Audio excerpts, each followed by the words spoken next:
Thanks anyway." "Just what is it you don't buy?" Bottoms asked. "I don't hate anybody." "Shit, man. You gotta hate somebody just to live, so we picked niggers and Jews. What's the big deal?" "Every time I ever hated anybody, even for a little while, it did more damage to me than him. Besides, I know some real good black people and some real good Jews. In fact, in both cases, I've known a lot more good ones than bad ones.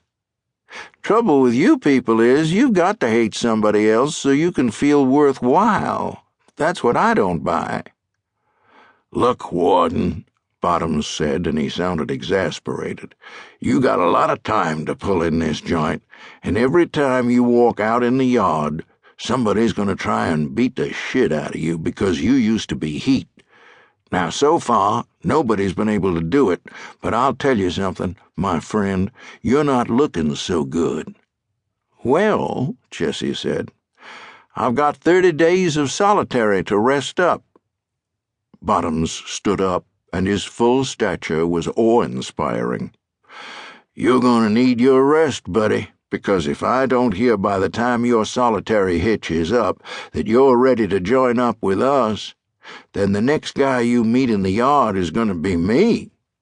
Bottoms looked him up and down. "What are you, 6'3", 220?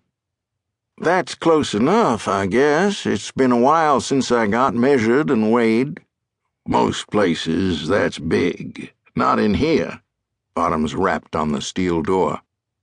"You better be in touch, you hear?" The door opened, and Bottoms strode out of the cell. Then the door slammed shut again. Jesse sank onto the bunk and stretched out his aching limbs. The guy he had just fought had kicked him hard in the thigh, and it hurt worse than his cut eye. He had another 30 days to do in this cell, and he was looking forward to the rest.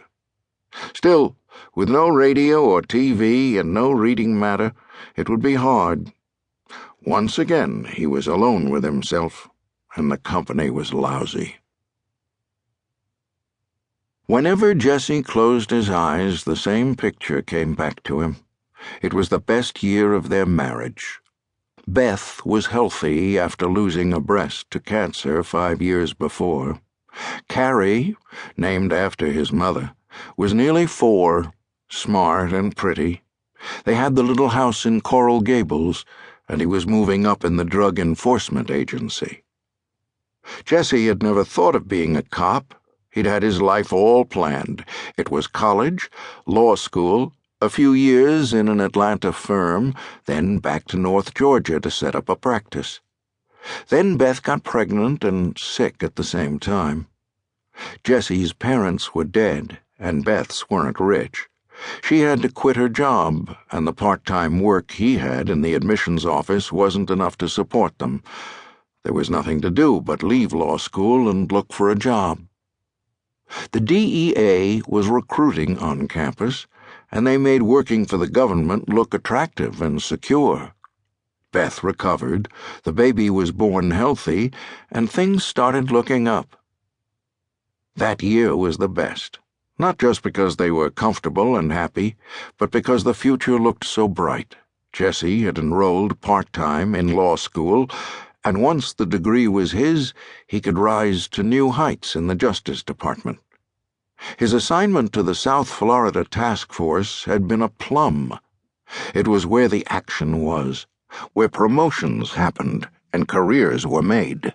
He was 28, smart, hard-working, making big busts on a regular basis, and his superiors, once they got past his hillbilly drawl, thought of him as a comer.